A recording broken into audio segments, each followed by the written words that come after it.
nosotros los utilizamos para replicarlo en el desarrollo de las clases. Como siempre le digo yo pues a los participantes en el curso, pues no hay nada mejor que estos aprendizajes. Y estos aprendizajes yo siempre estoy totalmente seguro que no los encontramos en un libro, en un artículo científico, porque pues son ustedes nuestros ejecutivos los que continuamente se están enfrentando a los retos en el entorno local. Así que pues muchas gracias por este espacio. Esperamos que sea el primero de pues muchas oportunidades de intercambio entre la universidad y Productos Ramo. Y aquí de verdad destacar que siempre ustedes están muy dispuestos para el acercamiento con la academia, porque el ingeniero Bernardo también ha tenido una charla así como esta para hablar de temas de innovación desde el punto de vista estratégico.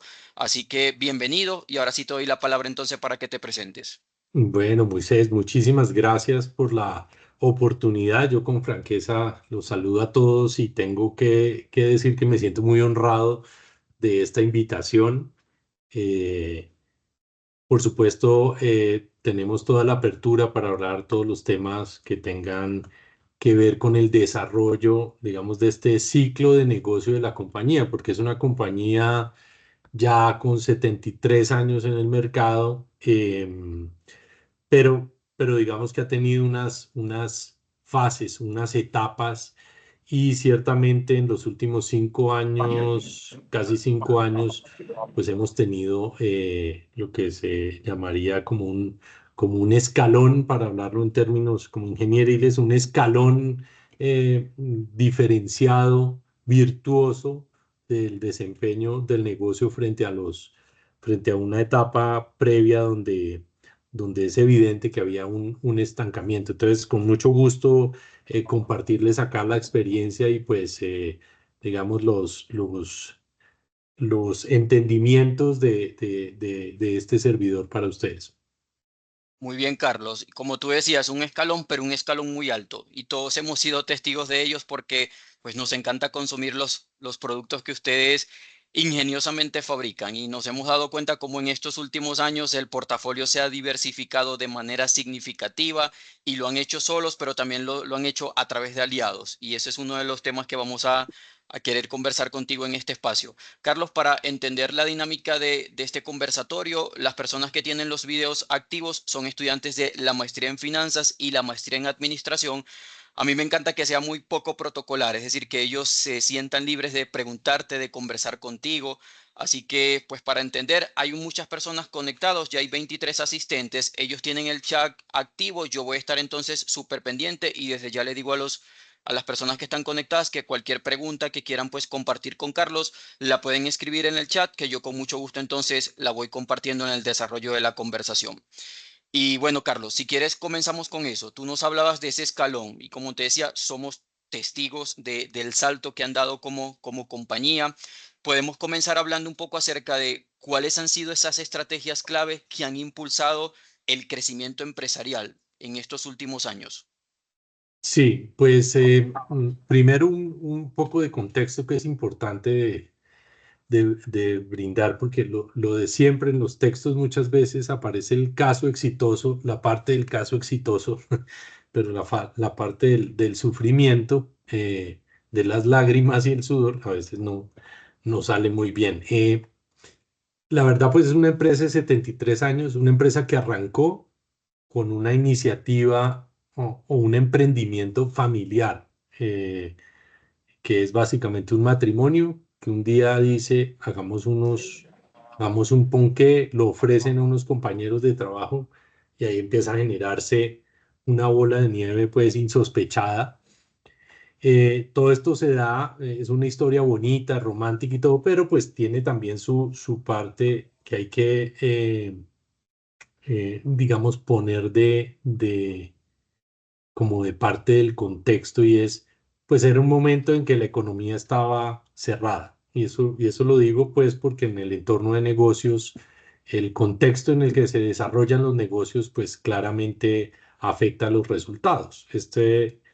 La compañía empezó así, sí, un emprendimiento, pero en una época de economía cerrada, eh, donde tuvo gran crecimiento en los productos, se industrializó, incursionó en los snacks salados, todo lo que ustedes conocen de maicitos, tostacos, eso fue por allá en los 80s, Pero final de los noventas empezó la apertura económica y ahí digamos que fue ese es un hito importante en la compañía porque por primera vez en su historia sintió, digamos, el rigor de la competencia y de la competencia de clase mundial, porque pues los competidores que llegaron, pues estamos hablando de PepsiCo que compró Margarita y pues es un competidor de talla mundial con billetera, digamos, de buenas proporciones.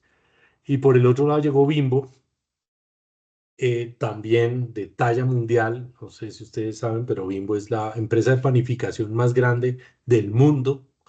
Em, Llegó también con una intención fuerte, pues, de dejar huella en el mercado y de ser un jugador relevante.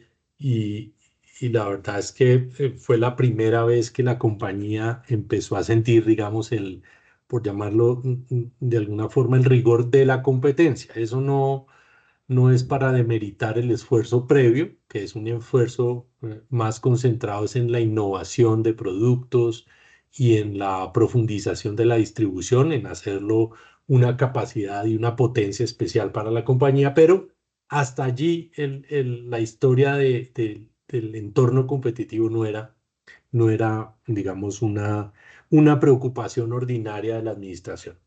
Entonces, llega este momento, empieza la competencia, ya una competencia seria, y pues la compañía empieza a tener una serie, digamos, de tumbos y empieza a marcar una tendencia de estancamiento ya arrancando, comenzando el siglo, o crecimientos, digamos, muy bajos. eh, y para hablar del 2014 hacia el 2019, sí es notoria una época de estancamiento de los ingresos y por ende, pues digamos, del resultado desde el punto de vista de utilidades. Obviamente el entorno competitivo cada vez se hacía más hostil, más relevante y comenzaba a ser un parte de la agenda ya central de la compañía. Es un proceso también de adaptación. Realmente estuvimos 50 años, básicamente 50 años solos en el mercado. Eh, y bueno, esto fue un proceso que tuvo que ir madurando la compañía y comenzar a incorporar capacidades que no había en el pasado, digamos, de alguna forma la fijación de precios de productos eh, era un ejercicio, mm, para llamarlo de alguna forma, más artesanal, ¿sí? Eh, el entorno competitivo no era muy profundo, entonces digamos que el análisis exhaustivo de rentabilidades no era como un foco en ese momento. Pero digamos que en los últimos 5 años lo que trajimos digamos, a la cancha para la competencia es, uno, una determinación por ampliar el portafolio, por ponerle dinámica. Tenemos unas marcas muy conocidas, pero de alguna forma tal vez chapadas a la antigua. Los nuevos consumidores de golpe un poco distanciados porque habíamos estado mucho tiempo en una actitud un poco pasiva frente al mercado. Entonces, esa determinación para ampliar el portafolio, digamos que fue uno de los impulsores de este crecimiento de los últimos años. eh, y tratando de hacer también una compañía, desde el punto de vista de la oferta de productos, una compañía más divertida, tratando también de contactar con las nuevas generaciones. Eh, para los que, digamos, tienen acá, yo estoy por los 50, entonces personas de este grupo etario hacia arriba, pues todo el mundo sabe que es ramo, todo el mundo le mencionan ramo y es como un sabor ya aprendido sin necesidad de probarlo, todo el mundo sabe que es un chocorramo, etcétera. Eh, pero, pero las nuevas generaciones tal vez no tenían ese entendimiento de qué era Ramo con sus atributos de calidad, de sabor y de frescura que son muy importantes. Entonces, eh, un lado, pues digamos que estuvimos trabajando para, digamos, para este crecimiento o para retomar la senda de crecimiento es el tema de ampliar el portafolio de productos y eso ahí trae un tema de innovación bien importante con un proceso de innovación que no teníamos hace 5 años. Es una capacidad que hemos ido incorporando y que ha ido evolucionando al interior de la compañía. También la comunicación más orientada a conectar con esas nuevas generaciones, no solo en la comunicación, sino también con los productos. Nuestra distribución, que es una capacidad potente que tiene la compañía, pues teníamos el reto de profundizar esa distribución y pues lo hemos conseguido, esa ampliación de esa distribución que está, digamos que eso no se logra con la simple intención de profundizar, sino digamos con mucho uso de técnica. La disciplina comercial, lo que llamamos nosotros la disciplina en el punto de venta, hoy día es para poder ejecutarla requiere un proceso de capacitación interno en la compañía bien exhaustivo, con el estándar, digamos, bien preciso de lo que queremos. Y ese es otro, digamos, mecanismos que hemos establecido y que ha dado resultados en búsqueda del crecimiento de los resultados.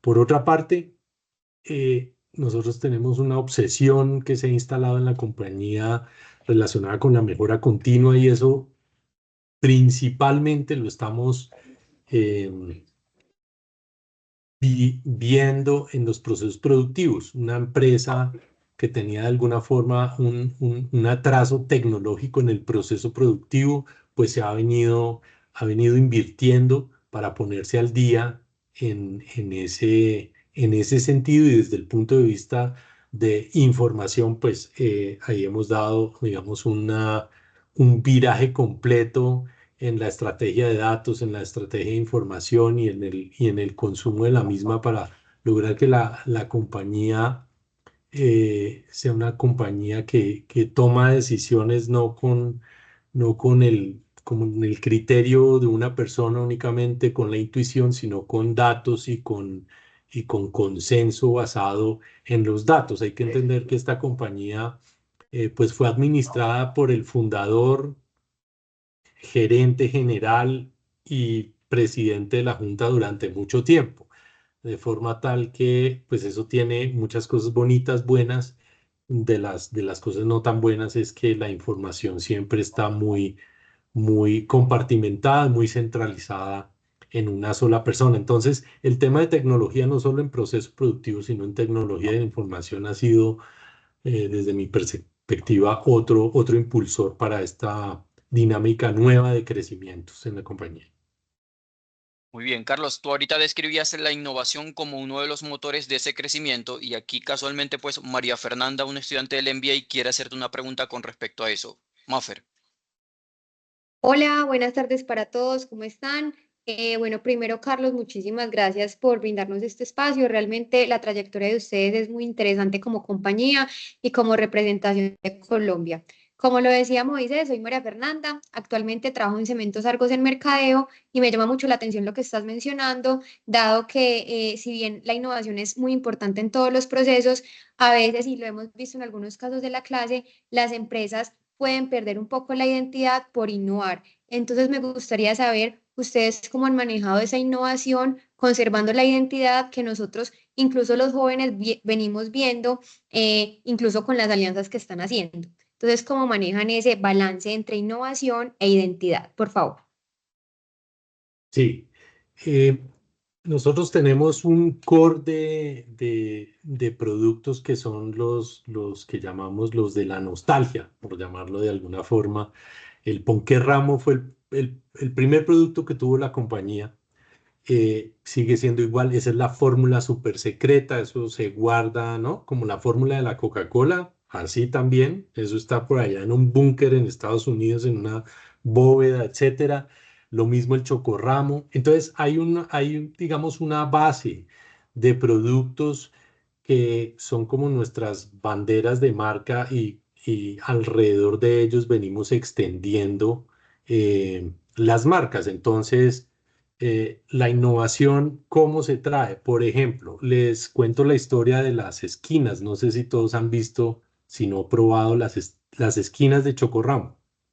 Las esquinas de Chocorramo, diría yo que es una innovación abierta y con el consumidor, y una innovación abierta con el consumidor y a través de redes sociales. O sea, digamos, como lo último que uno pudiera esperar de una empresa súper tradicional, chapada a la antigua.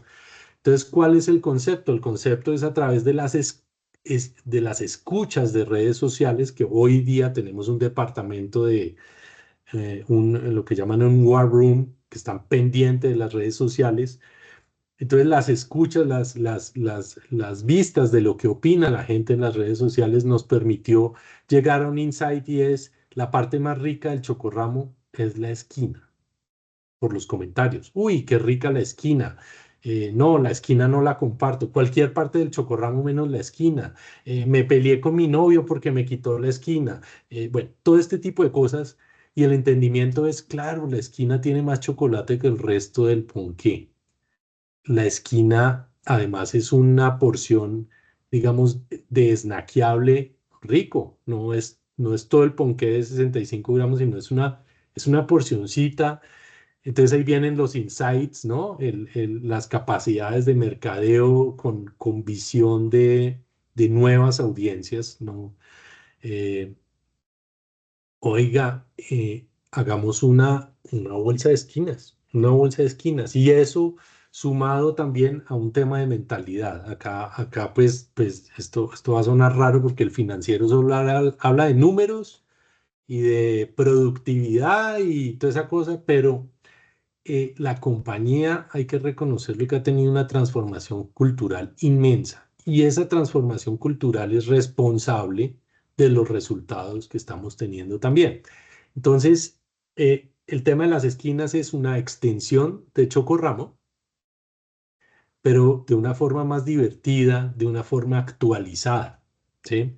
Hemos hecho innovaciones de productos base como el ponqué ramo. Entonces, el ponqué ramo, ustedes vieron que tenemos el ponqué ramo eh, con alianza con Juan Valdés.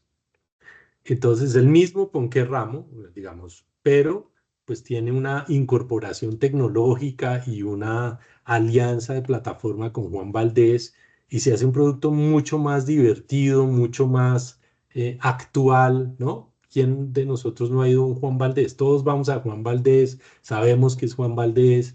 Entonces es una forma de actualizar, refrescar la marca y ponerla con los, eh, con los grandes nombres también, ¿no? Van a venir más sorpresas en términos de alianzas con otras plataformas, la que tuvimos con McDonald's. Todos los pelados comen en McDonald's. O sea, yo por lo menos con mi hijo, todas las fiestas de 3 a 7 años fueron en McDonald's. Entonces, ahí hay una audiencia que nosotros no estábamos capturando, y con nuestro McFlurry de Choco Ramo, pues es una nueva audiencia de la cual tenemos la atención. Entonces, conflicto realmente no hay. Yo diría, queremos hacerlo, sí tenemos una intención eh, clara de ser un poco más divertidos. Que Ramo era una marca muy seria, rica, calidad, sabor y frescura, pero muy seria, muy abuelito, muy tía, ¿no? Vamos donde mi tía, pues allá hay Ponque Ramo, pero queremos hacerla más divertida, y estos son intentos para eso. El conflicto, digamos que en general no hay tal conflicto porque nuestros productos base son fórmula por allá súper secreta y al público le encanta. Queremos es dinamizar las categorías con estos nuevos productos, ¿sí? Muy bien, Carlos. Pues ahorita dijiste algo muy importante y pues es muy tradicional. Generalmente, pues los directores financieros, los líderes financieros piensan es pues en el número, en el EBITDA, en la productividad, en la valoración, y es cierto. Pero hoy día la gestión financiera se ha transformado y creo que cada vez juega un rol más estratégico independientemente del tipo de empresa. Aquí hay varias personas que son apasionados por las finanzas. Entonces, quisiéramos hacerte una pregunta, lo que tiene que ver con la gestión estratégica financiera de Productos Ramo. ¿Cuáles han sido los elementos clave? Em, yo diría que ahí tenemos, digamos, varios, depende siempre del momento de la compañía. En el momento de esta compañía nosotros hemos tomado unas decisiones. eh, eso es muy importante en el manejo de la estrategia financiera, es la coherencia entre lo que se dice, lo que se acuerda con una junta directiva, con unos socios y lo que se hace en la práctica, porque lo de siempre es que pues en Excel todo es facilísimo y en PowerPoint también todo es facilísimo, vaya y hágalo. El, el punto de la estrategia financiera es nosotros tenemos que seguir un camino de inversión y eso hemos hecho los 5 últimos años. ¿Para qué? Dos objetivos súper claros. Uno, actualización tecnológica de las plantas, de nuestros sites de producción. Ese es un tema. Necesitamos actualizarlos porque, uno, ya están viejos, pero dos, las productividades vienen por ahí y al final la productividad tiene su beneficio financiero en el largo plazo. Y dos, crecer nuestra oferta de productos. Entonces hemos hecho inversión en compra de líneas de producción de productos que no teníamos anteriormente, ¿no? Ahí estamos saliendo con una línea de crispetas recién adquirida. Nosotros las crispetas que ustedes ven en el mercado son crispetas maquiladas con un tercero. Y esa es otra parte de nuestra estrategia. Nosotros probamos el concepto o la tesis de producto en pequeño a través de alianzas temporales con maquiladores y si el producto funciona, internalizamos esa capacidad. Ahí, digamos, tenemos la posibilidad de tener mayor escala, garantizar distribución, calidad de servicio en esa distribución y, y por supuesto, optimizar la rentabilidad de esas líneas de producción. Entonces, un tema es la inversión sostenida, sin interrupciones y con un propósito claro. El propósito es ese. Nosotros, el único periodo donde la inversión se frenó fue en la pandemia. En el año de pandemia terminamos de ejecutar lo que ya venía contractualmente andando, pero hicimos una pausa, ¿sí? Eso hay que decirlo. Pero el resto de los años hemos venido invirtiendo unas tasas del 5% más o menos de los ingresos, que es, digamos, como un orden de magnitud de clase mundial para esos dos propósitos. Entonces, ese es el uno, las inversiones. El dos, diría yo, ha sido importante nuestra disciplina con el manejo del capital de trabajo. El capital de trabajo uno a veces lo ve como subestimado, pero la verdad es que en la operación y cuando uno tiene un nivel de endeudamiento por el cual tiene que responder, pues el manejo del capital de trabajo es fundamental. En el caso nuestro, tenemos un capital de trabajo positivo como atributo, no en términos económicos positivo, sino la mitad de nuestras ventas son de contado y la otra mitad tiene plazo, pero somos muy, muy, llamémoslo, profesionales con el manejo de ese plazo. Entonces, en las pandemias, en las crisis de, ¿no? La 14 de este mundo, justo y bueno de este mundo, realmente nosotros no tuvimos unas pérdidas relevantes, de hecho, en justo y bueno cero, eh, pero tiene que ver con un tema de disciplina y mucho control ahí. Por el lado de proveedores, pues hemos tratado o hemos estado trabajando desde hace 3 años con un enfoque del abastecimiento completamente diferente, incorporando proveedores de clase mundial que, pues, por supuesto, generan una transferencia de conocimiento bien importante, productos de calidad, garantía de abastecimiento, buenos precios, pero además una condición de manejo financiero mejor. Entonces hemos podido desarrollar alianzas extendiendo los plazos para defender ese capital de trabajo. Y por supuesto, tenemos 25 centros de distribución más un centro, ahí sí, valga la redundancia, el centro central de distribución. eh, pues eso implica manejos de inventarios importantes, pero es un parámetro que tenemos en observación todos los días para que no se salga de control. Entonces, capital de trabajo y la disciplina de ejecución en este sentido es bien importante y por supuesto en empresas como la nuestra, lo que llamamos la gimnasia financiera en términos de obsesión por tener la mejor rentabilidad en la liquidez diaria que queda, obsesión por tener la mejor tasa de endeudamiento con los mejores plazos. Digamos que ese es un ejercicio que se hace, es del día a día, no funciona como una política que se establece un día y se mira cada 6 meses o cada año, sino es un ejercicio del día a día para también recoger las mejoras de oportunidades de mercado que son cambiantes y en estos últimos tiempos, pues mucho más. Muy bien, Carlos, súper claro. Yo me voy a quedar con una de los elementos claves estratégicos financieros, que es inversión, y el porcentaje que mencionaste es que definitivamente es de clase mundial, ese 5%. Pero ahorita profundizamos un poco porque quisiera que por acá los estudiantes de la maestría en finanzas tienen varias preguntas. Comenzamos con Fernando.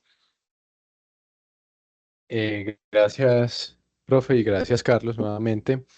Em, a mí me llamó ahorita la atención mucho un comentario que hacías, y es que ustedes duraron 50 años solos en el mercado, pero digamos, en años recientes, digamos, lo que les ha permitido sostenerse es justamente estas alianzas de las que venimos conversando, con Juan Valdez, con McDonald's, etcétera. Eh, y hacías un comentario de que pues este tema de las crispetas lo estaban maquilando con unos terceros y que posiblemente internalizarían esa capacidad dentro de la compañía. Pero pues la pregunta que te quiero hacer es, no, pues como tu posición es, ¿crees de pronto que sea favorable para la compañía que más bien, digamos, esas alianzas, o mejor dicho, como que, ¿qué posición tienes frente a la tercerización en la producción de algunos de los productos? ¿Cierto? Porque, pues, digamos, ustedes, Ramón, pues, tienen toda una trayectoria en los ponqués, por ejemplo, están innovando en esto de las esquinas, pero las crispetas puntualmente, pues, es un alimento que, pues, sería nuevo dentro de la propuesta de valor. No sé si, qué opinión te merezca eh, venga, concentrémonos en lo que somos buenos y en lo que apenas estamos aprendiendo, pues sigámoslo tercerizando. Pues no sé, ¿qué comentario Sí, tienes al respecto? no, muy buena pregunta porque ahí hay una sana tensión cuando uno está tomando esas decisiones y es, yo por qué voy a dar un pedazo de margen a otro si me lo puedo quedar yo que ya tengo estándares de fabricación de alimentos de clase mundial, ¿cierto? Que yo tengo ya la distribución, etcétera.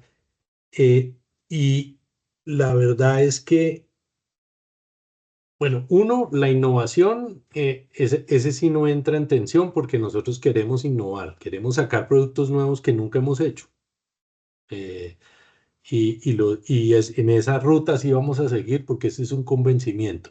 De hacerlo con terceros o internalizado eh, eh, es un poco tanteando qué es lo que pasa con una innovación, porque no sé si ustedes, seguramente ustedes sí han visto acá en esto formalmente en la educación que están recibiendo, el porcentaje de éxito de las innovaciones en las empresas es como 2 de 10, una cosa así, hasta donde yo entiendo, Cuando uno se va a plataformas digitales, menos de 2 de 10.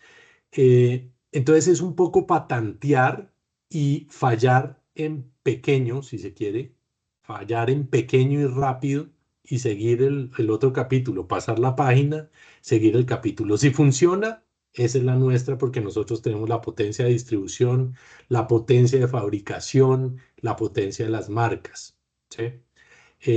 Pero el racional es un poco ese. Nosotros testeamos el mercado. Obviamente, te digo que eso no es, Fernando, pues que gran descubrimiento nuestro. No, eso es, bueno, uno es como una práctica de industria, probar chiquito, fallar rápido y pequeño, pues. Pero el otro tema es que nosotros mismos nos hemos dado unos totazos con ese tipo de cosas. Oiga, invirtamos, tenga 10.000 millones. Vamos, adelante, pum, arranca y por alguna razón no pega el producto. 10.000 millones, ¿no? Para hacer un orden de magnitud. Eh, y relacionado con ese tema de inversiones que habíamos hablado, em, parte de esa disciplina en las inversiones es un análisis bien, pero bien, bien claro de los beneficios de los proyectos. Acá tenemos un pipeline de, no sé, yo le pongo 150, venimos invirtiendo para hacer órdenes de magnitud, no es la cifra exacta, pero venimos invirtiendo 50.000 millones al año en CAPEX. Nosotros tenemos un pipeline mínimo de 150.000 millones ya puesto acá en Excel, ya descrito. Entonces, la competencia por el CAPEX, o sea, por el fondeo de esas iniciativas es feroz. Y parte de la responsabilidad que tenemos es hacer unos buenos ejercicios de evaluación financiera de proyectos para entender cuál es mejor que otro, porque tenemos iniciativas de todo tipo, de innovación, de reconversión tecnológica, de cumplimiento normativo, que eso normalmente no tiene payback, sino que es on-off, o lo hago o dejo de existir. Entonces, el tema de hacerlo con maquilas está relacionado con eso. La competencia de CAPEX es tan fuerte, tenemos tantas cosas interesantes para hacer, que donde tengamos más desconocimiento y queramos tantear el agua un poquito mejor, lo hacemos con ese esquema. No es en todo tampoco. Muy bien, Carlos. Ahora avanzamos con una pregunta que tiene Sebastián. Perfecto, Carlos, ¿cómo estás? Sebastián Bien, Icapi de Sebastián. Suramericana.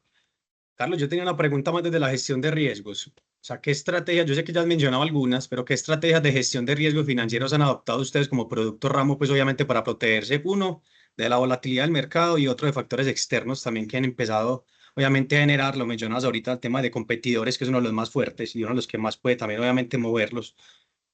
Entonces, ¿qué estrategias financieras también tienen ustedes ahí como planteadas y qué consideran ustedes importante tener en cuenta? Sí, el tema de riesgos, por ejemplo, esa es una historia buena nuestra y es, nosotros teníamos hace 5 años, no, se nota que entré hace 5 años, no sé, hablo mucho con esa referencia porque es que yo hasta ahí es que conozco bien y afortunadamente ha sido el cambiazo. Eh, Hace 5 años manejamos los riesgos muy como con la intuición. Qué susto que nos roben esto, qué susto que se incendie esto, qué susto, muy, muy en la intuición, y esto tiene que ver con un tema cultural. Por eso les hablo que somos una empresa familiar. El CEO, creador, fundador y presidente de la Junta siempre fue el administrador. Entonces, de alguna forma, 50 años tuvimos, en 50 años siempre esa misma visión de lo que es un negocio y del deber ser del negocio, pero en los últimos 30 años, claramente la evolución de la tecnología, ¿no? De el negocio financiero como tal ha tenido un cambio brutal y pues es menester ponerse, digamos, como en ese nivel o en ese entendimiento. Entonces, de tener digamos, perspectiva del riesgo muy, muy parroquial, muy desde contratate el seguro de esto, el seguro de esto otro, más o menos pónganle esto, tal, pues pasamos ahora digamos, lo llamaría yo como una apropiación más profesional del tema. Entonces, lo primero, una matriz de riesgos bien jalada, ¿no?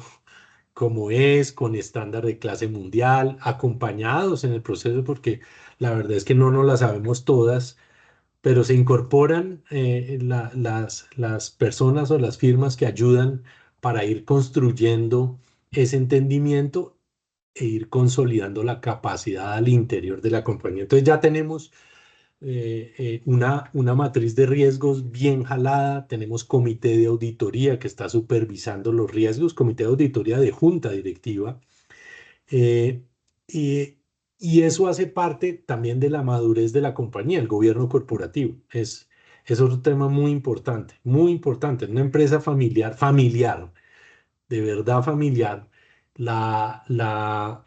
digamos, la adopción de un gobierno corporativo y luego la evolución de ese gobierno corporativo, que en las primeras versiones es más entendimiento del lenguaje, pero luego ya se va poniendo, digamos, un poquito más de clase mundial, eh, está el tema de la administración de riesgo. Entonces, lo primero es, hay una matriz de riesgos, hay una supervisión de los riesgos de parte de la junta directiva, digamos, como se hace con todo el profesionalismo. Hemos repotenciado el área de auditoría, nos acompañamos de auditores externos, digamos, en esa línea. Pero por otro lado, ya hablando de riesgos financieros, pues nosotros sí tenemos como tres grandes exposiciones, ya yéndome a lo financiero. Uno es pues las tasas de interés. Nosotros tenemos endeudamiento, es un endeudamiento muy saludable. Estamos hablando de 2 veces de EBITDA, 2,5 veces cuando hay picos de pagos de impuestos y cosas de esas que son puntuales. Tenemos un endeudamiento muy saludable, pero muy controlado. Entonces, ahí tenemos que estar, digamos, muy juiciosos con el ejercicio de las tasas de interés.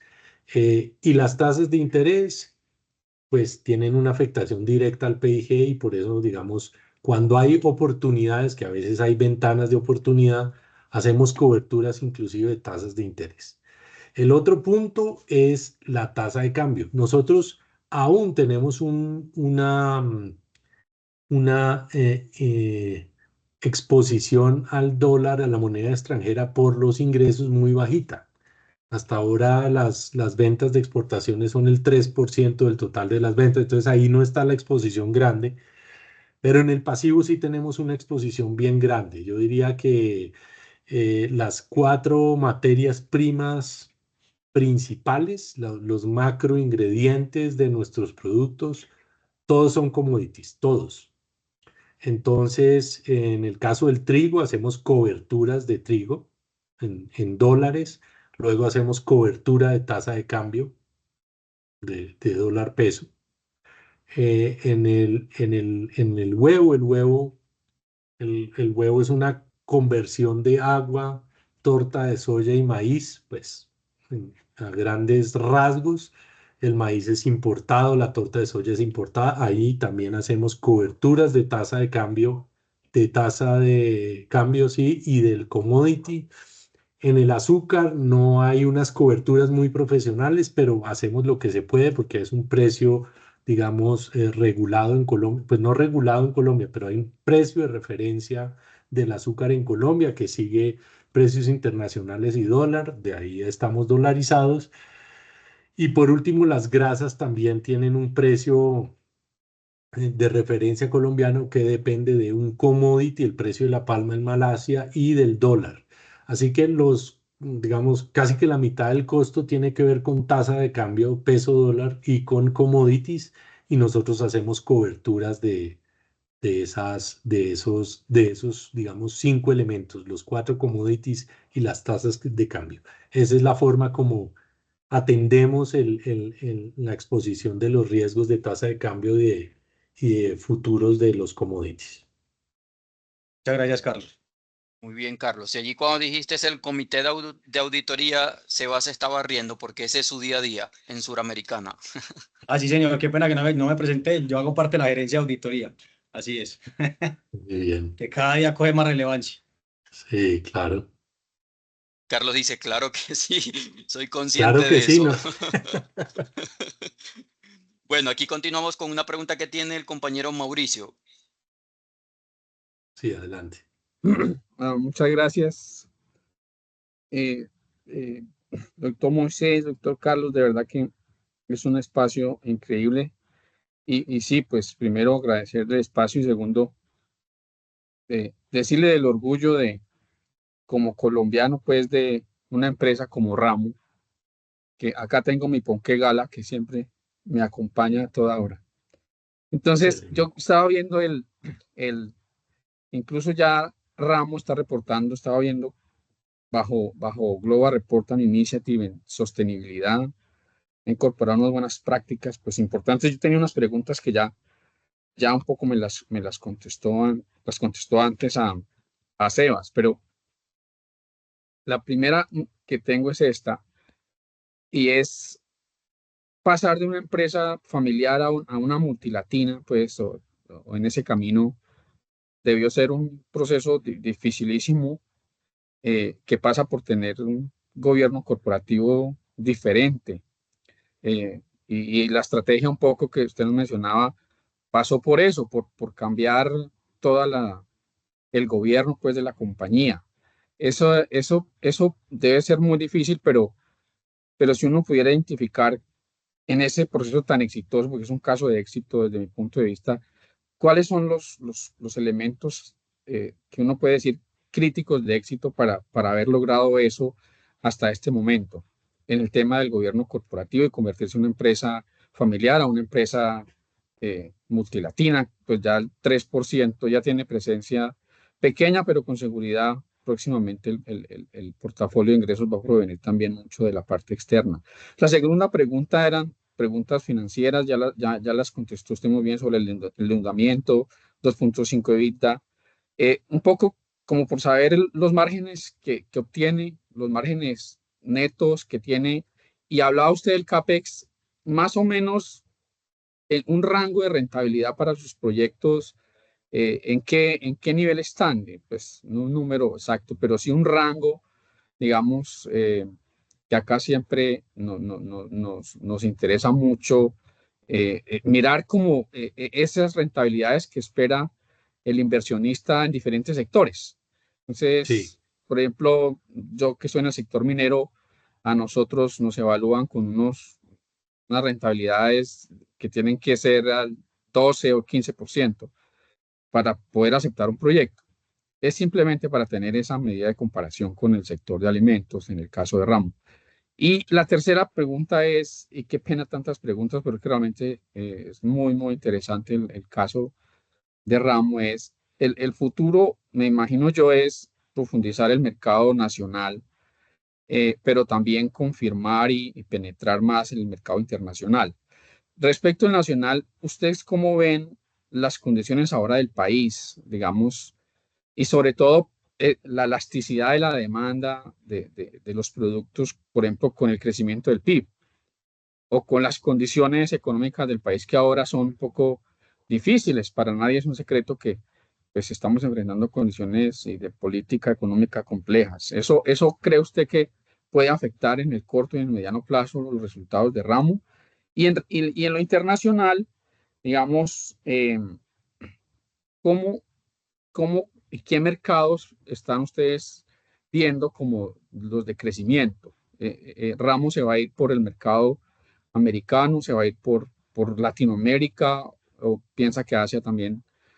Pues ¿cómo están analizando esa estrategia vale, de internacionalización? vale, gracias, Mauricio. Voy a empezar por la segunda, que es el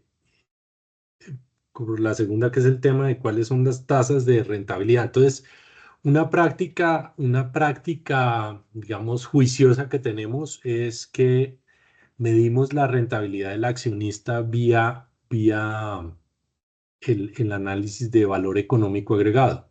¿Mm? permanentemente lo vemos. Todas las juntas directivas vemos el avance. Con eso uno puede, digamos, a partir de la generación de valor, establecer cuál es el retorno para el accionista. Eh, y para la evaluación de proyectos, utilizamos un WACC. Un WACC que está determinado por el nivel de endeudamiento, por supuesto, por el capital del accionista. Para hacer la historia resumida, el WACC que nosotros usamos para el accionista en este momento es el 13%. Sin embargo, los proyectos de inversión hemos aprendido a golpes, por supuesto. Los proyectos de inversión nosotros los evaluamos con un WACC de proyectos de inversión, que es mayor que el WACC del accionista. ¿Esto por qué? Pues lo de siempre. Entonces se arma un proyecto y el comercial dijo que iba a vender 100 y termina vendiendo 20. Entonces, o la máquina costaba 100 y terminó costando 180 porque el acero subió, la tasa de cambio subió y hay un nuevo impuesto, ¿no? Todo ese tipo de cosas es más fácil considerarlas con un WACC más costoso en la evaluación de proyectos. Entonces, el EVA lo calculamos con el WACC del accionista. El año pasado, por ejemplo, tuvimos un rendimiento cercano al 18%. Y los proyectos, la TIR no es el criterio exclusivo para el cálculo. De hecho, yo en particular, y esto es una apreciación muy particular que voy a lanzar en este foro académico, o sea, se reciben los tomatazos, pero la TIR a mí no me mueve nada, no me mueve nada. Por supuesto, el BPN sí, el BPN comparado contra la inversión sí, y el payback, sobre todo porque ahorita estamos en una competencia feroz. Es que yo les digo, cuando llega el de producción a pedirme plata, yo le digo, maestro, tráigame algo con payback de 2 años y con BPNs de más de 5.000 millones, porque lo que ya está en el pipeline es por encima de eso, ¿no? Entonces, eso es. Le pondré un adicional a esa pregunta, y es que no todos los proyectos terminan decidiéndose, por supuesto, por BPN, TIR y Payback, que siempre los consideramos, pero no terminan porque a veces hay razones de tipo estratégico. Entonces, hay cosas que no tienen un payback tan grande como el modelo financiero no le permite ver a uno un payback o un BPN muy grande, pero uno sabe que ahí hay una razón estratégica que no es fácil de valorar en una proyección de caja, pero que puede, por ejemplo, estar bloqueando a un competidor y que tenga más valor, ¿no? Em, entonces, al final, no todo es BPN y payback en nuestro caso, pero sí es cierto que hay una competencia feroz por el CAPEX. Eso era la pregunta 2. La 4, que era la internacionalización. Hoy en día el destino del 90% de nuestras exportaciones es Estados Unidos. Estamos en el mercado nostálgico, que es el inmigrante que ve o una bandeja paisa o un chocorramo y se muere, se pone a llorar, todo. Eso, estamos en la zona triestatal y en Florida. Ahí entre esas dos probablemente está el 70% de ese 90 que les comenté. Estamos incursionando en Texas, que es un mercado bien grande latino. Pero nuestro objetivo del corto plazo, lo que estamos viendo en el radar cercano, es Ecuador, Panamá y Venezuela. Desde el punto de vista logístico, esas tres geografías son básicamente como si fuera una venta dentro del territorio nacional. Por supuesto, la restricción de Venezuela, pues, es algo a considerar. Allá no se puede operar todavía con crédito. Em, pero ese es como nuestro objetivo en el corto plazo. Estoy hablando 1 año y medio, 2 años. Ya en más largo plazo, nosotros queremos hacer en el negocio de exportación lo que llamamos el cross, el cross, pero hablando de cautivar ya al consumidor americano. En Estados Unidos es un mercado gigante. Queremos conquistar ya directamente al consumidor, porque inicialmente es el inmigrante colombiano que conoce el sabor, la marca. Luego se extiende al latino porque la percepción o el consumo de chocolates y snacks de los latinos es muy parecido. Entonces ahí tenemos como unas convergencias que hacen que el latino también nos pruebe y se quede con nosotros. Y el siguiente nivel ya es el cross, que es el puro americano. Entonces, por ejemplo, en Estados Unidos el chocorramo no se llama chocorramo porque un americano no puede ni pronunciar esa palabra, se llama Choco Cake. Entonces allá tenemos ya una apuesta de marca para ir sembrándola dentro del mercado americano. Hemos hecho exportaciones exitosas a España, pero allá es el mercado del inmigrante colombiano y latino. Entonces lo que se viene es acá la frontera cercana. Muy bien, Carlos. Bueno, espere, había una de gobierno corporativo. ¿Y Correcto. la otra cuál era? Hijo de pucha, es que eso era un La- inglés completo. No, las condiciones colombianas y si eso les pega de pronto, Sí, ¿cree que les pega? claro. Entonces, pero quiero comentar de eso antes del gobierno corporativo, que ese es un tema ya como más filosófico. Pero el tema de la economía, pues la verdad es que uno se olvida, pero pues yo crecí cuando yo estaba en el colegio, pues muchos de los de acá no sabrán qué es eso, pero yo cuando estaba en el colegio, las bombas eran todas las semanas.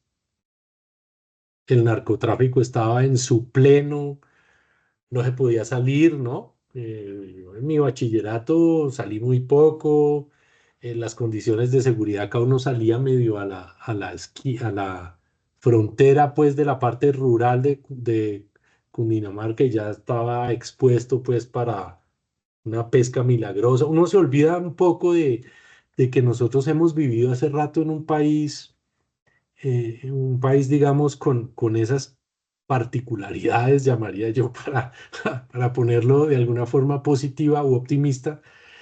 No, nosotros yo creo que estamos hechos como para vivir así. A veces cansa un poco, la verdad les digo, por ejemplo, lo que se ve ahorita es una cosa que uno dice, bueno, el timing es el peor para un paro de estos porque pues la economía ya viene súper frenada, pero también tenemos claro que no hay mal que dure 100 años ni cuerpo que lo resista. Entonces esto sí es un bache, pero el bache pasa, así como el 21, así como la pandemia, así como cuando se abrió el mercado y llegaron los competidores fuertes, y así como todas las cosas que han pasado en la historia de la compañía, nosotros estamos seguros que, digamos, en el largo plazo las posibilidades para el país son mejores. Hoy precisamente hablaba con un banquero de inversión de un banco de inversión no nacional, extranjero,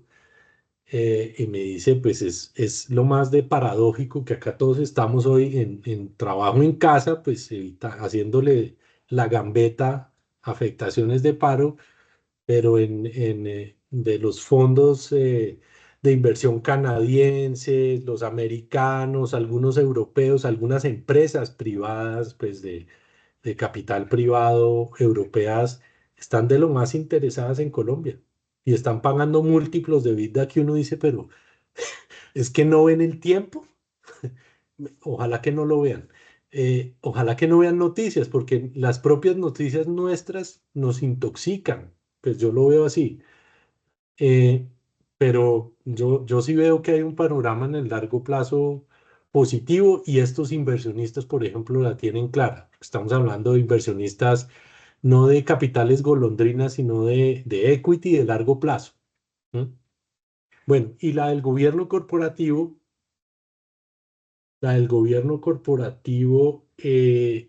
digamos, diría yo, esta va a ser con una respuesta como muy simple, pero es así de profunda también y lo primero es que el accionista tenga la convicción de que si no lo hace, la compañía se va a acabar, se va a acabar. Eso, ustedes que estudian estos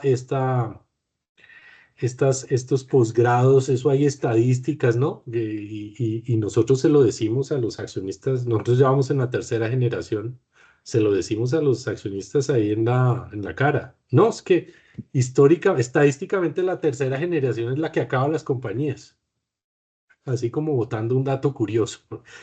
Pero es cierto, las estadísticas lo respaldan, la historia lo respalda. Entonces, si no hay una determinación clara, es simplemente ser claros y coherentes. Vean, si no arreglamos las reglas del juego, esto, esto se enreda y ya no queda capital para nadie. Entonces, esa fue una primera determinación muy importante. Esa es la primera. La segunda, creo que lo perfecto es enemigo de lo bueno y hay que arrancar con algo. Seguro la primera versión del gobierno corporativo, si yo la leyera hoy, estaré muerto de la risa, pues porque sería un poco de declaraciones románticas, pero la verdad es que eso ha ido evolucionando y los dueños se han dejado acompañar en el proceso, poniéndole su sal, su pimienta, sus condimentos propios, pero eso va evolucionando. Y la realidad del mercado, la realidad de las regulaciones, eh, de los estándares internacionales, pues va haciendo que eso converja, converja, converja, converja. Entonces ya montados ahí se vuelve como un círculo virtuoso. Oiga, sí, ya hoy el tema de sostenibilidad, pues mucho pasa por el gobierno corporativo.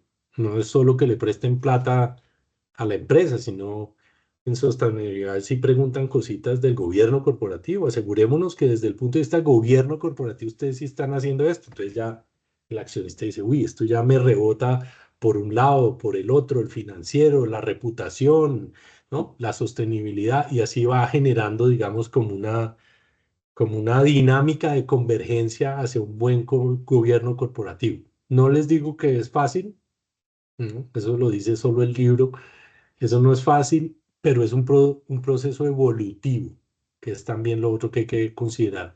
Un gobierno corporativo perfecto desde el primer minuto, bueno, eso es utópico porque eso es utópico. Muy bien, Espero haber Carlos. respondido el cuestionario. Muchísimas gracias. Excelente, Claro que muchas sí. gracias. Carlos, tú iniciaste pues, participación en este conversatorio mencionando quizás la transformación por la que ha pasado la empresa y por acá hay una compañera que tiene una pregunta asociada. Luisa, Bueno, es muy similar a la del compañero, es eso, sino que, Carlos, mucho gusto, Luisa. Eh, sabemos que hay muchísimas empresas ya en Colombia pequeñas, quieren ser grandes, pero no entregan el control, duran muy poco. ¿Cómo fue Ramo en ese proceso? O sea, ¿quién fue el que tomó la decisión? Los fundadores dijeron, listo, van a crecer, van a hacer esta empresa mucho más grande, o fueron ellos las que llevaron esta empresa a ser hoy la que es Ramo, porque a 70 y pico de años, incluso Ramo fue uno de mis trabajos de una de las clases porque me parece una historia muy bonita, fue la de los esposos y yo decía, es increíble que ellos dos hayan hecho esto hoy. O sea, ¿cómo fue entregar eso? ¿Fue ese proceso? No sé si conoces la historia. Sí, la clave de todo es la evolución. Vuelve y juega. El fundador estuvo solo manejando todo, todo, porque el fundador fue el director general, el director comercial, el director financiero, el director de recursos humanos, el director de impuestos. Él era lo que llaman el one man show y eso es muy típico en las empresas pequeñas, familiares que van creciendo. Y como era exitoso, pues imagínense, el espejo que él veía era magnífico. Soy yo, pero es una empresa exitosa, entonces, ¿para qué voy a meter gente aquí? No, no, no, no. Entonces, ese es un proceso que se vuelve o la realidad de eso es como la vida misma. El mismo fundador, como a todos nosotros, le cayeron los años. Viene el proceso del envejecimiento. Y en ese proceso de darse cuenta que pues, la vida es finita, que no va a estar para siempre, que quién le va a dejar el testigo para seguir administrando un negocio exitoso, eh, ahí hay lo que yo llamo una patria boba muy dolorosa. Muchos administradores, muchos gerentes generales de la compañía en un tiempo muy corto, eh, tratando de lidiar con, uno, la ausencia de gobierno corporativo, o sea, la injerencia de la familia en los asuntos hasta los más triviales y operativos, y la falta de entendimiento también de qué era lo que se requería en el negocio para seguirlo prosperando. Entonces ahí hubo una patria boba muy dolorosa que ya la segunda generación le tocó vivir, y porque ellos la segunda generación no se incorporó en el management de primer nivel, pero sí vivieron esa etapa. Es una etapa, lo que vivíamos, una etapa sin crecimiento, una etapa donde la compañía no sacó ninguna noticia al mercado, una compañía aburrida, una compañía que no prosperaba. Entonces yo creo que con a partir de esos golpes, digamos, esa segunda generación dijo, tenemos que hacer algo y hay que hacer algo antes de que se acabe lo que queda. Esa conciencia, ese entendimiento, pues los llevó a arrancar ese proceso de gobierno corporativo. Por ejemplo, un dato curioso es el presidente actual fue el primer presidente contratado con un headhunter en la historia de la compañía. Los gerentes actuales eran amigos de la familia, conocidos del otro, venga que usted sí sabe de esto, ¿no? Pero no era como un proceso profesional de la búsqueda y selección del principal ejecutivo de la compañía. Entonces, eso ha hecho, esos golpes les hicieron entender eso, y ahora el gerente general, el presidente de la compañía fue seleccionado por un headhunter. La junta directiva toda fue seleccionada con headhunter, ¿no? En un proceso extenso, sofisticado, exigente. Entonces ya la empresa, digamos, en una parte por los golpes, en esa parte de montarse en la idea del gobierno corporativo, y con los resultados que se ven, eso ayuda al círculo virtuoso de entender que por ahí sí es el camino. Muy bien, Carlos, súper clara la respuesta y pues nos ayuda a entender mucho porque como decía la compañera, creo que es una de las mayores restricciones, trabas que tienen nuestras medianas empresas en esa transición de poder pasar de una mediana a una grande empresa. Así que súper valioso conocer esa experiencia. Ahora quisiera pues hacerte una pregunta con respecto a un sinónimo que utilizamos nosotros mucho en la clase de estratégica y es renuncia. Si decimos pues siempre uno tiene conversaciones profundas, pero estratégicamente pues tiene que identificar a qué renunciar. Ustedes han pasado por un proceso de transformación gigantesco. Hemos estado hablando pues esta hora sobre ese proceso.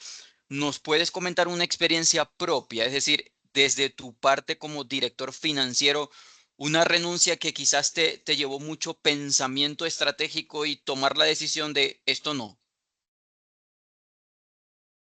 Mm, la transformación ha sido tan grande digamos, hay muchos casos que podría citar de renuncias. ¿A qué voy?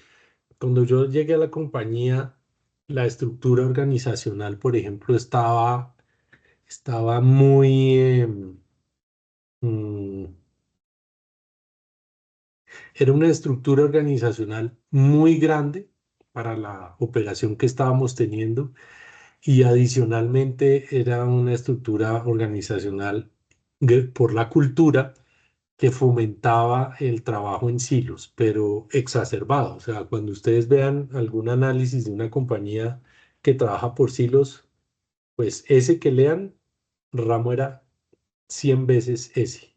Eh, entonces, una de las renuncias que tuvimos que hacer ya desde el punto de vista más de cómo nos organizábamos, en cómo nos parábamos en la cancha para desempeñar y ejecutar la tarea financiera en esta compañía.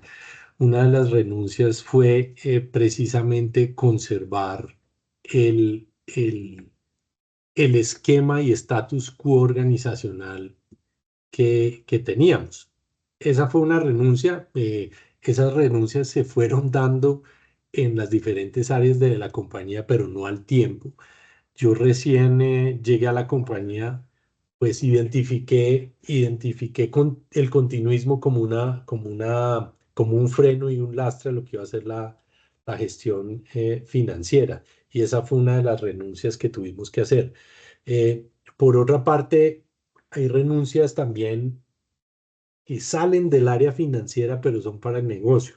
Y recuerdo unas durísimas de la época de la pandemia. La pandemia, que uno a veces cuando tiene las situaciones, uno piensa, salen esos libros y toda esa cosa que de los fracasos hay una oportunidad, que cuando hay problemas, mire la oportunidad, y uno en ese atolladero, pero ¿cuál oportunidad? Por Dios, y estamos es que nos morimos. Eh, pero fíjese que en la pandemia nosotros hicimos una depuración de portafolio y tuvimos que tocar unos productos, o sea, eran unas renuncias serias porque era decirle al dueño, a los dueños, este producto que es de toda la vida, vamos a tener que sacarlo porque eso no da plata. No da plata, consume fijos, ni siquiera contribuye, mire las tendencias de mercado. Entonces, esas son renuncias que en un momento son difíciles y son más difíciles es porque la fácil es complacer al dueño, por ejemplo. La fácil es complacer al dueño y deje eso ahí, que no se venda, pero deje eso ahí. Claro, ponerse en una situación de, mira, este y este producto que son inclusive los que a ti te gustan más, vamos a tener que depurarlos porque eso no se vende. Ya no se vende. El mundo cambia, los gustos de los consumidores cambian, entonces eh, eh, esa fue, digamos, otra. En general, muchas renuncias estuvieron o han estado relacionadas con evitar el continuismo, con permanecer en el status quo, en muchos aspectos. Muy bien, súper claro, Carlos. Por acá la compañera María Fernanda tiene otra pregunta. Mafer. Bueno, gracias. La pregunta es, porque bien hemos visto que la empresa pasó y supo adaptarse a esas necesidades luego de ser una empresa familiar y entendiendo que tuvo esas prácticas sostenibles e innovadoras, pudo entender el mercado. Entonces la pregunta es, porque hemos visto áreas como innovación, finanzas y demás, pero hay un factor en este momento muy relevante que también hace parte de todos los indicadores de cualquier compañía y es todo lo relacionado con los pilares de sostenibilidad. Entonces, ¿cómo integra Productos Ramo esta y sostenibilidad a el modelo de negocio? Sí, mira, el ejercicio, vamos a llamar, el ejercicio de planeación estratégica de la compañía, al menos en esta presidencia de Bernardo, que lleva 4 años pasados en la compañía, justo en este momento estamos en el cuarto ciclo, la cuarta iteración. Y es un programa que lleva, digamos, una línea de pensamiento en los temas de crecimiento de mercados, de innovación, de productividad de la gente. Toda esa transformación cultural se ha dado porque hemos hecho una inversión gigante, tal vez no en plata, pero sí en esfuerzo para trabajar con la gente y está el pilar de sostenibilidad. Entonces, nosotros entendemos que las audiencias, el mundo ha cambiado precisamente de esa versión del siglo pasado. El mundo ya, digamos, está en otro nivel completamente diferente y nosotros tenemos claro que hay un trabajo importante por desarrollar y que implica en algunos casos inversiones y por eso hay que tener muy claro el pilar de sostenibilidad porque la competencia de CAPEX, el pilar de sostenibilidad también está ahí claramente involucrado. Entonces, es una tercera iteración que llevamos ya, cuarta iteración que llevamos del plan estratégico y el pilar de sostenibilidad cada vez cobra más relevancia, cada vez está más estructurado, cada vez tiene, digamos, más y mejores indicadores para establecer cuál es nuestro impacto, digamos, en donde estamos. ¿A qué vamos? Uno, pues, por supuesto, el tema de medio ambiente es un tema, digamos, esencial. Ahí tenemos unos progresos, pero tenemos unas metas también para desarrollar. Por supuesto, está el tema de lo que llamamos nosotros ser un buen vecino. Nosotros tenemos un área de influencia donde el papel de las empresas pues es fundamental, digamos, más allá de lo que puede hacer un gobierno local.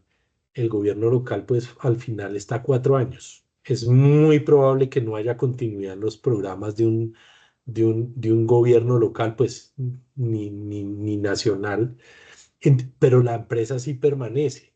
Entonces nosotros hemos venido fomentando iniciativas de acompañar, por ejemplo, las escuelas en nuestras áreas de influencia, ¿sí?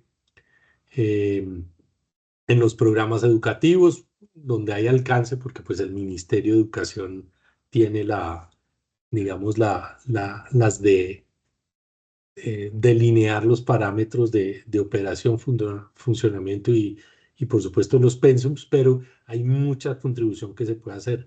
Las obras, digamos, de uso común en parques, en nuestras zonas de influencia, digamos, es un tema que venimos trabajando. Venimos fomentando, por ejemplo, iniciativas en la zona donde trabajamos nosotros, que es un municipio de Cundinamarca, muchas motos y muchas bicicletas. Entonces venimos fomentando campañas de educación para los motociclistas, para los ciclistas. Tenemos una campaña, no sé si la han visto, nuestra que se llama Ciclistas de Corazón, que va precisamente orientada no a los ciclistas profesionales. Hacemos corridas, pero no es para ciclistas profesionales, sino para el ciclista que va pues a la oficina en cicla, el que va a la fábrica en cicla, ese tipo de cosas. Entonces, cada vez fortalecemos más ese pilar de la sostenibilidad. Y si uno ve el último informe de sostenibilidad que publicamos, el del año pasado, pues uno sí ve una variación bien importante frente al del año antepasado, ¿no? Ahí también hay un escalón y vuelvo y digo, también es un proceso evolutivo, vamos aprendiendo a hacerlo mejor, a captar cuál es el interés de la sociedad en conocer de nuestras operaciones y esa es la forma como vamos avanzando también en el pilar de sostenibilidad, que es uno de los 5 pilares estratégicos de esta compañía. Muy bien, Carlos. Y ya para ir finalizando, por Muchas acá gracias. tenemos a la compañera Daniela de la Maestría en Finanzas. Hola, buenas noches, Carlos. Mucho gusto, Daniela. Buenas noches, compañeros y profe. Bueno, yo tengo 2 preguntitas y una es, ¿cuál fue como el principal reto que afrontaste pues, al llegar al cargo? ¿Cómo lo afrontaste? Y la segunda es cómo, pues si alguna vez la compañía se ha visto, pues ha tenido algún riesgo reputacional y cómo lo gestionan. Sí. Lo primero, lo que tiene que ver con mi aterrizaje en la compañía fue una, pues yo lo cuento siempre. Cuando me pasé a Ramo, algunos colegas me decían, pero ¿usted qué va a ir a hacer allá? Si esa empresa con todos esos enredos que tiene, ¿usted es que es bobo? ¿Qué? Bueno, lo de siempre. Pero pues ahí había un reto, era una empresa más grande que las que había estado manejando, digamos, desde la perspectiva financiera y pues fui allá. Y aterricé y preciso como me lo habían dicho era así. Entonces, primer consejo, Hay que hacer buen research cuando uno se cambia de empresa y referenciar, porque el estado financiero siempre es absolutamente frío, eso no dice nada de lo que pasa adentro, cómo fluyen las cosas. Entonces, bueno, lo que me encontré fue una cultura tóxica, y eso fue lo que encontré, pues para resumirlo. Mucha gente, no, mucha gente para lo que había que hacer, no porque fuera mala la gente, sino porque hacíamos muchas cosas que no hay que hacer. En cambio, había cosas importantes que no estábamos haciendo. Entonces, digamos que mi principal foco al comienzo estuvo relacionado con producir, entregar información confiable, discernible y de manera oportuna. Eso diría uno, pues eso lo hacen todas las empresas, pero vuelve y juega. Eso es como un statement de un libro de contabilidad, pero otra vez vaya y hágalo. Y eso pasó por un poco de cosas, ¿no? El sistema de información, nosotros tenemos el ERP SAP, teníamos una instalación de clase mundial, se invirtió un infierno de plata cuando lo instalaron, pero lo estábamos utilizando como un Renault 4, si todos saben que es un Renault 4. ¿Sí? ¿Saben todos qué es un Renault 4? Bueno, pagamos un Ferrari y estamos usando un Renault 4. Entonces, sacarle millas al ERP fue una parte importantísima y empezar a generar información. Creamos una oficina, en algunas partes se llama Centros de Excelencia, acá lo llamamos ODIN, que es el dios de la guerra, pero no era por la guerra, es porque es las siglas de Oficina para el Desarrollo de la Inteligencia de Negocios. Y empezamos a distribuir información a todas las áreas de la compañía y eso per se generó o contribuyó al cambio cultural.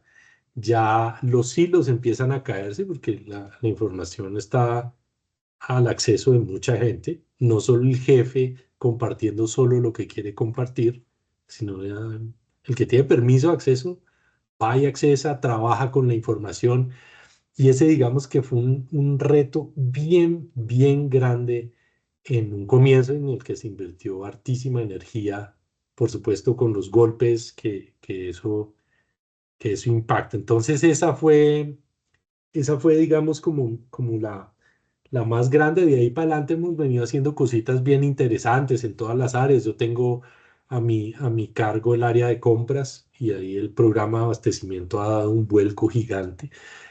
Tengo a mi cargo el área de tecnología. Ahí también hemos hecho cosas interesantes. Acabamos de migrar a la nube con todos los servicios. Eh, en fin, ahí están, digamos, como las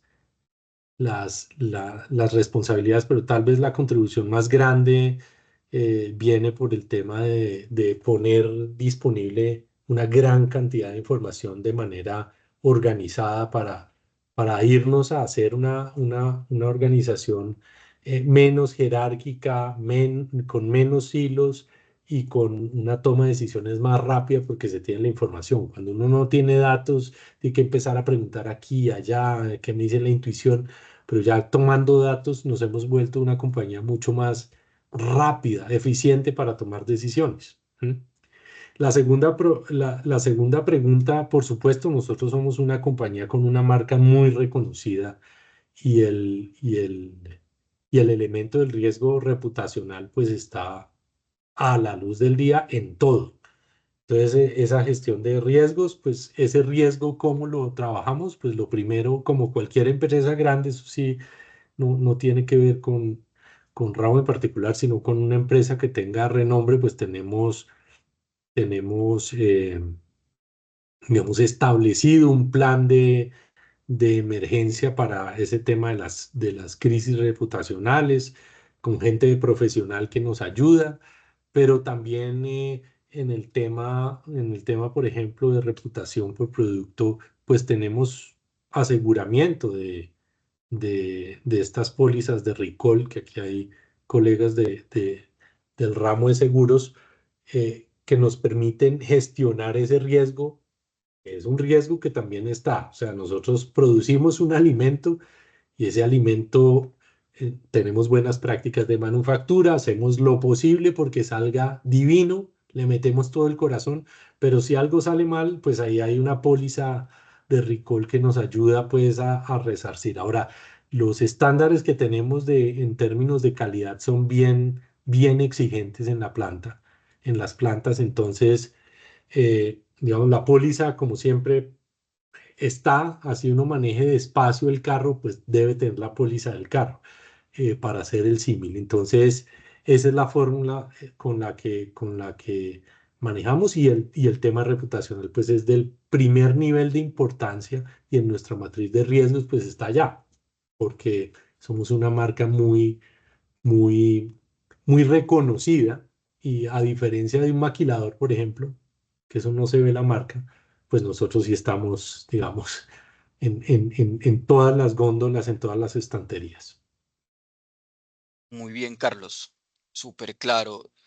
Y pues ya para cerrar, de verdad que agradecerte, creo que te pedimos que hagas extensivo el agradecimiento a todo el personal de Productos Ramo, desde Bernardo hasta todo el personal operativo, porque pues nos hacen la vida más feliz. Así que sus buenas prácticas, nosotros somos muy beneficiados. Esa última innovación con Juan Valdés la sacaron del estadio. Bueno, para los que somos amantes del chocolate y el café fue la combinación perfecta. Así que muchas gracias por estar apostando pues a esta transformación. Están entrando a un mercado internacional y están entrando de la mejor manera. Así que están dejando muy en alto pues las buenas prácticas de las empresas colombianas. Así que muchas gracias. De verdad que estos espacios para nosotros son los espacios más valiosos en el desarrollo de las clases. Porque como tú decías ahorita, hablando de la TIR, hablando de otros aspectos financieros, pues eso no lo dice el libro, eso no lo dice el artículo, esté en cualquier base de datos. Entonces, el aprendizaje que tú nos compartes, los retos, oportunidades, buenas prácticas son los más valiosos porque es lo que nos ayuda a nosotros a enfrentarnos a los retos que tenemos en el entorno local. Así que muchas gracias, Carlos. Gracias también a las personas que por acá estuvieron conectadas. Y pues desde la Universidad EIA, Carlos, siempre para servirles, pues a ti personalmente y a todos los empleados de Productos Ramo. Te agradezco que porfa hagas extensivo el agradecimiento a Bernardo y a Paula, que fueron pues copartícipes en el desarrollo de este conversatorio. Seguro, muchas gracias a ustedes, muy interesantes las preguntas y espero que no se hayan aburrido mucho con esta historia. Para nada, yo estaría seguro que podríamos pasar hasta aquí, hasta las 10 de la noche hablando contigo, pero pues ya se nos terminó el tiempo, ya son las 7:29. Pero de seguro pues por allí estaremos, yo por ahí estoy programando una visita presencial a su sede en Bogotá, así que Claro por que allí sí. nos estaremos viendo. Bueno, Bienvenidos. Carlos, una feliz noche. Bienvenidos todos también, gracias. Mil Gracias. gracias. Hasta Muchas luego. gracias. Muchas Hasta luego. Feliz gracias. noche, Hasta Carlos. luego. Muchas Gracias. gracias, compañeros. Gracias. Muchas gracias. Gracias.